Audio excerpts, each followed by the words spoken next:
Baik, kita lanjutkan. Sebelum saya ke Pak Firman kembali, Mas Nusron tadi katakan yang mau membubarkan Partai Golkar. Loh, saya kan harusnya Golkar itu berterima kasih kepada saya dong. Saya dari aktivis yang dulunya anti Golkar menjadi pendukung Golkar, bahkan menjadi caleg terbanyak di Golkar. Dan setelah saya masuk Golkar, banyak sekali aktivis-aktivis kritis di Golkar masuk Golkar. Dan itu harusnya bagian dari recovery Partai Golkar pada tahun 1998 menuju sekarang dengan konsep Golkar paradigma baru. Tadi dikatakan juga belum 2/3 desakan ini. Ya, yang tahu kan kita, bukan Pak Firman.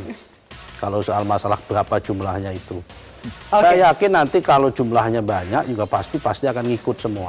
Tapi begini ya, apa yang disampaikan oleh Pak Firman tadi bahwa proses perpanjangan sampai 2015 itu dalam situasi kondisional.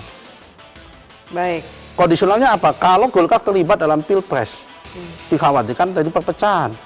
Kenapa? Karena keputusan Munas Golkar dan keputusan Rapim adalah di mana ketua umum itu akan dicalonkan menjadi presiden dan wakil presiden. Baik, ditahan di situ Pak Firman, silakan ditanggapi. Dan juga Pak, ada informasi bahwa jika memang keadaan ini terus berlanjut akan ada pihak-pihak yang akan menduduki kantor DPP Partai Golkar, Pak Firman. Ini kan tergantung tafsir dan tergantung tafsir dan tergantung daripada keinginan masing-masing, kepentingannya masing-masing. Oleh karena itulah yang saya inginkan sebagai pimpinan-pimpinan partai seperti Saudara Nusron yang konon katanya ikut membesarkan partai, ukurannya mana? Ini harus jelas, clear begitu. Dan hanya ngomong saja. Sekarang ini yang bisa menjadi calon legislatif terpilih itu banyak masa punya konstituen. Saya punya konstituen, bukan orang yang Nusron pilih, saya tidak. Begitu loh. Ini jangan merasa sok hebat sendiri. Kemudian mengenai masalah hasil keputusan Rapimnas, ini tentunya sebagai pimpinan partai kalau merasa dia punya tanggung jawab, ayo duduk bersama dikonsolidasikan.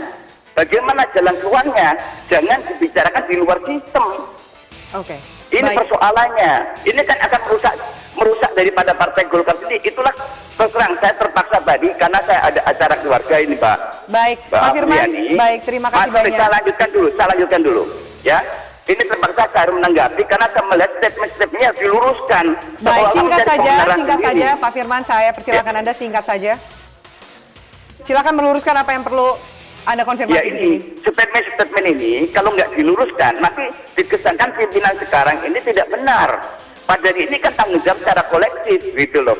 Sedangkan di sisi lain Ketua Umum kemarin sudah mengundang ketua-ketua tertentu yang memang sesuai dengan bidangnya, ketua organisasi pemerintah diminta pendapat dan pandangan dan saran. Kemudian dari hasil keputusan rapat diminta Ketua Umum membicarakan 4 mata bersama Pak Wakil Ketua Umum yang akan insya Allah akan dilaksanakan tadi siang mungkin hari ini. Baik. Untuk diambil keputusan ini yang tentunya sebelum mereka itu hadir di publik seperti sekarang ini, tanya dulu ke dalam kalau merasa masih menjadi orang Golkar begitu loh. Baik Pak Firman, baik, terima kasih atas statement dan juga klarifikasi Anda. Saya akan ke Mas Dimas, ini mulai panas ini. Terakhir closing statement dari Anda, bagaimana kemudian kita juga masyarakat akan terus memantau bagaimana jalannya transisi yang terjadi di Partai Golkar ini? Ya kalau menurut saya sekali lagi pertama-tama adalah kita harus lihat attitude-nya dari atau kemungkinan perilaku politik dari pemimpin Golkar saat ini, ARB. Artinya sejauh mana dia kemudian melihat bahwa peluang-peluang politik yang ada sekarang untuk kepentingan Golkar itu akan yang paling memungkinkan untuk diambil dan paling menguntungkan bagi Golkar untuk diambil. Itu satu. Yang kedua bahwa... Menurut Anda yang paling memungkinkan dan paling menguntungkan adalah langkah apa?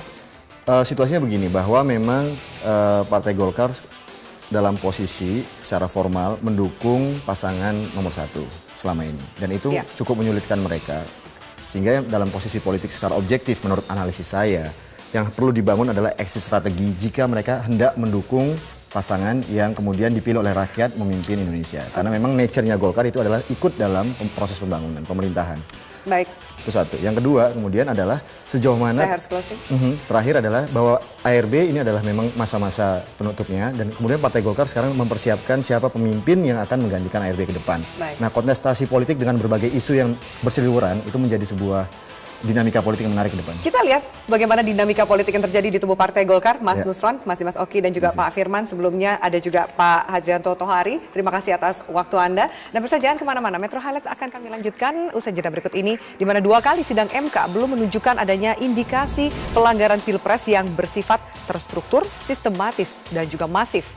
Kemungkinan apa saja akan menjadi ujung persidangan itu, kami hadirkan ulasannya sesaat lagi.